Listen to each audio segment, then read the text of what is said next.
एक शाम प्राची टीवी पर सीरियल देख रही होती है। तभी उसकी सास वहां आती है। अरे सीरियल में तो ऐसे मग्न है जैसे आज रात का खाना पड़ोसी आकर बनाएंगे। मुझे पता ही नहीं था आपने अपने बेटे की शादी पड़ोस में भी की हुई है। हैं? मतलब?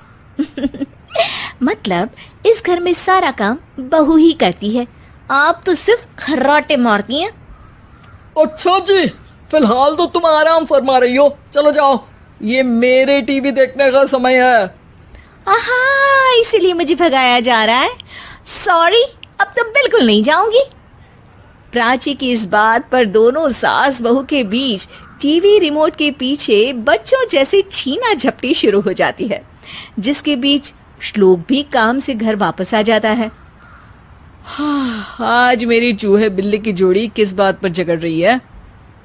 अरे तेरे बीवी मुझे टीवी ही नहीं देखने दे रही। अरे तुम्हारी मम्मी मुझे खाना बनाने के लिए फोर्स कर रही है। अरे वाह, ऐसे बेतुके रीजन पर तो बच्चे भी झगड़ा नहीं करते।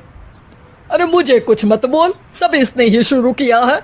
हाँ हाँ, जैसे आप तो बहुत दूध की धूली है ना। अरे बस, दोनों चुप। प्राची जाओ, खाने की तैयारी करो। और माँ तुम छोड़ो, तुम्हें क्या बोलूं, शांति से अपना सीरियल देखो, मुझे दोबारा लड़ने की आवाज सुनाई नहीं देनी चाहिए। ऐसा बोलकर श्लोक वहां से चला जाता है, जिसके पीछे पीछे प्राची भी कुछ न कुछ बड़बड़ाते हुए रसोई में चली जाती है। हाँ हाँ, सासू जी को तो कुछ बोलेंगे ही नहीं, बस मुझ पर ही हुक्म चलता है, खाना बनाओ, जैसे मैं इनके घर में खाना बनाने के लिए आई हूँ। इसी तरह शाम बीतती है और रात को श्लोक और प्राची की सास खाना खाकर सोने चले जाते हैं, लेकिन प्राची गुस्से में कुछ खाए बिना काम में ही लगी रहती है। इस घर में किसी को घंटा फिक्र नहीं पड़ता, मैं खाऊं या भूखी रहूं।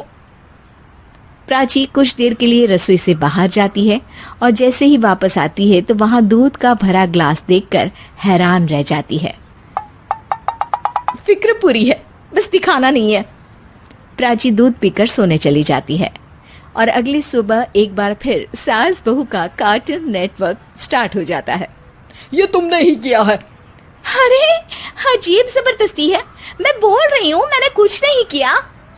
दोनों ने मिलकर पूरे घर को पागल खाना बनाया हुआ है। यहाँ कोई नॉर्मल इंसान तो रह ही नहीं सकता, इसीलिए अब पड़ोसी क्या रिश्तेदार भी घर आने से कतराते हैं। और सुन बेटे, तू भी चंगा, तेरी माँ भी चंगी, तेरी बीवी भी चंगी, रिश्तेदार।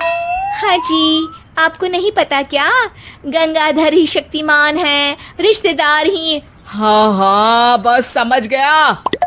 कभी जानवरों जैसे लड़ेंगी तो कभी जुगलबंदी करेंगी।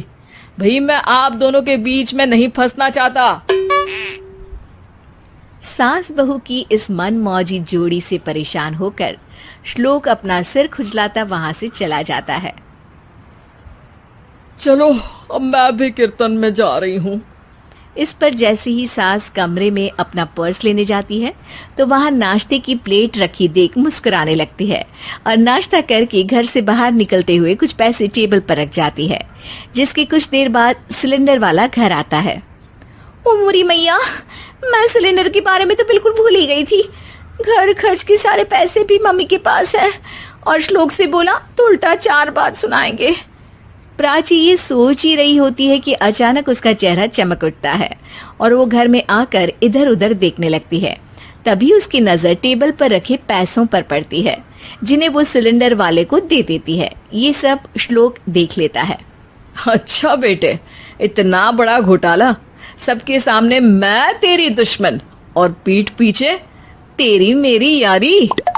इस पर श्लोक एक प्लान बनाता है और शाम को सब एक साथ बैठे होने पर बोलने लगता है। माँ, तुम दोनों की बहुत लड़ाई होती है, इसलिए मैं सोच रहा हूँ कि प्राची को उसके घर छोड़ाऊं, इससे वो भी खुश रहेगी और तुम भी। अचानक श्लोक की ये बात सुनकर सास बहू शौक से उसकी तरफ देखती हैं। अरे ऐसे कैसे घर छोड़ाओगे, मुझे कहीं नहीं जाना। अरे तुमने बोला नहीं पर मैंने सुन लिया, तुम्हें मम्मी के साथ रहना अच्छा नहीं लगता, मुझे पता है। अरे वो अरे, जब बहू खुद कुछ काम बोले तो वो तुझे सुनता नहीं, और अब जो इसने बोला ही नहीं वो तू समझ गया। जब उसे नहीं जाना तो फिर जबरदस्ती क्यों कर रहा है? अच्छा, फिर आपको मौसी के घर छोड़ाता हूँ, बस अब आप दोनों एक घर में एक छत के नीचे नहीं रह सकती। मैं इस टॉम एंड जेरी की जोड़ी को और नहीं झेल सकता। है? ऐसे कैसे नहीं रह सकते? तुम्हें इतनी दिक्कत है तो तुम्हारा बोरिया बिस्तर पैक कर देती हूँ, लेकिन मम्मी जी कहीं नहीं जाएंगी। बिल्कुल यही सुनना था मुझे। अगर दोनों में इतना ही प्यार है फिर हर वक्त ये लड़ाई का नाटक क्यों करती हो? देखा मैंने कैसे माँ किचन में दूध रखती है और तुम उनके लिए कमरे में नाश्ता रखती हो, और कैसे वो पहले ही तुम्हारी दिक्कत समझकर घर में पैसे रखकर बाहर जाती है। अरे भाई, इतना ड्रामा तो डेली सोप में भी नहीं होता जितना तुम दोनों ने इस घर में फैलाया हुआ है। तू हमें टॉम एंड जेरी बोलता है ना, तो याद कर वो दोनों भी एक दूसरे को बाहर वालों की बुरी नजर से बचाने के लिए हमेशा सबके सामने लड़ते थे, लेकिन अकेले में दिक्कत के समय मदद भी तो करते थे। बस हमारा रिश्ता भी कुछ ऐसा ही है। और वैसे भी अगर सास बहू में तू मैं नहीं होती तो दुनिया वालों को कहानियां कैसे मिलेंगी?